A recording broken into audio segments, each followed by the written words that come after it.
25 de abril de 1974, através das horas e dos principais lugares dos acontecimentos. No ano de 1933, António de Oliveira Salazar assume o cargo de Presidente do Conselho e reformula a Constituição. Inicia-se assim um período que ficou conhecido por Estado Novo. Mais tarde, em 1968, devido a uma doença de Salazar, o mesmo é afastado do palco político e o Presidente da República, Américo Tomás, entrega o poder a Marcelo Caetano. Este período de governação ficou conhecido como Primavera Marcelista.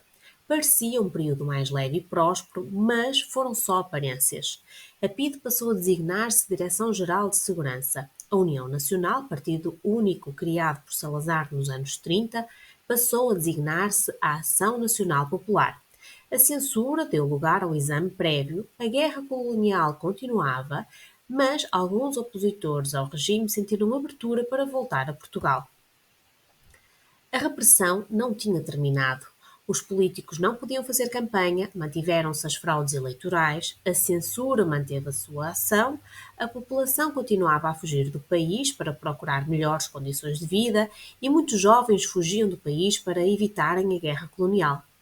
Os militares constituíam assim uma fação da população altamente insatisfeita com todo este contexto. Secretamente, alguns militares organizaram um movimento das Forças Armadas e planearam uma operação militar designada Fim do Regime. No dia 24 de abril, pelas 22 horas, no Regimento de Engenharia número 1, na Pontinha, foi instalado o posto de comando do MFA, onde os oficiais, incluindo Otelo Saraiva de Carvalho, lideravam as operações. O Regimento de Engenharia é hoje um núcleo museológico. Mais tarde, pelas 22h55, ouve-se na rádio Emissores Associados de Lisboa a primeira senha para o desenrolar das operações, depois do adeus de Carlos do Carmo.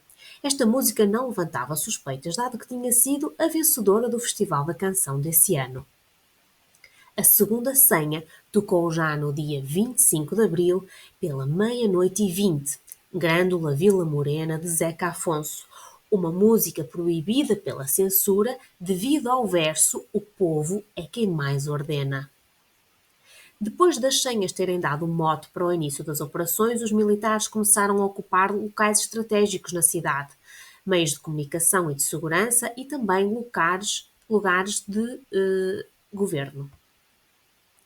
Pelas 3h45 foi emitido o primeiro comunicado do MFA difundido pela Rádio Clube Português. Foi pedido às pessoas que viviam em Lisboa que se mantivessem em casa e em segurança. Pelas 5h45, as forças da Escola Prática de Cavalaria de Santarém, comandadas pelo capitão Salgueiro Maia, estacionaram no Terreiro do Paço, em Lisboa, onde se encontravam os ministérios. Entretanto, as forças militares que defendiam o regime detectaram este movimento e entraram em ação. Neste momento, o chefe do Conselho, Marcelo Caetano, refugia-se no quartel do Carmo, um quartel da GNR. Pelas 9h da manhã, a fragata Gago Coutinho toma posição no Tejo, em frente ao Terreiro do Paço, e recebe ordens para abrir fogo sobre os militares que se encontravam no terreiro. O comandante não cumpriu esta ordem. Pelas 12h30, as tropas de Salgueiro Maia chegam ao Largo do Carmo, onde se situa o quartel da GNR e onde se encontrava Marcelo Caetano e mais 2 ministros, Rui Patrício e Moreira Batista. Centenas de pessoas acompanhavam os acontecimentos nas ruas e estavam efetivamente entusiasmadas com todo este cenário. Às 16h30 chega ao fim o prazo dado a Marcelo Caetano para se render. Marcelo Caetano anuncia a rendição, mas exige fazê-lo perante um oficial de patente não inferior a coronel. Liga então ao general António Spínola, que o informa que não tem nada a ver com o movimento das Forças Armadas. Mesmo assim, Marcelo Caetano pede-lhe que mantenha a ordem pública e que se dirija ao quartel do Carmo. Pelas 17h45, depois de devidamente mandatado pelo MFA, chega ao Carmo o general Spínola para receber a rendição. Mas como sair do quartel? Marcelo Caetano não aceitou sair por uma janela ou por uma porta traseira. Então, pelas 19h30, uma chaimite de nome Bula entra no quartel e retira Marcelo e os 2 ministros, que são transportados para o posto do comando do MFA na Pontinha. Entretanto, são detidos outros ministros do governo que estavam refugiados no comando da região aérea em Monsanto. Mas como é que surgiram os escravos, o símbolo desta revolução? Há várias versões para a origem dos escravos. A senhora que se vê na imagem chama-se Celeste, trabalhava num restaurante, mas como o comércio em Lisboa não abriu nesse dia, estava de regresso a casa com uma molha de cravos brancos e vermelhos. Quando se deparou com a confusão no Carmo, abordou um militar, deu-lhe um cravo quando este lhe pediu um cigarro. O militar pegou na flor e inseriu na sua espingarda. Este gesto terá sido copiado por vendedoras que estavam naquela região e pelos outros militares que começaram a colocar as flores no cabo das suas armas. Pelas 20h30, na sede da PIDE, na rua António Maria Cardoso, agentes da PIDE ou da Direção-Geral de Segurança disparavam sobre os manifestantes que tentavam ocupar o edifício.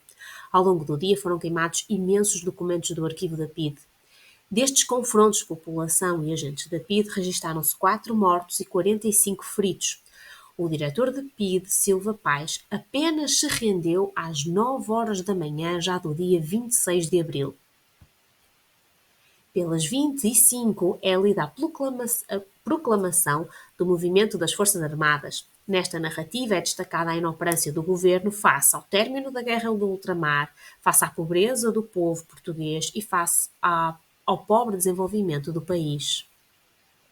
Já no dia 26, à 1h30, é finalmente apresentada a Junta de Salvação Nacional por Fialho Gouveia na RTP, que inclui Capitão de Fragata Rosa Coutinho, Coronel Galvão de Melo, General Costa Gomes, Brigadeiro Jaime Silvério Marques, Capitão de Mar e Guerra Pinho de Azevedo e o General Manuel Diogo Neto, todos presentes, exceto Diogo Neto.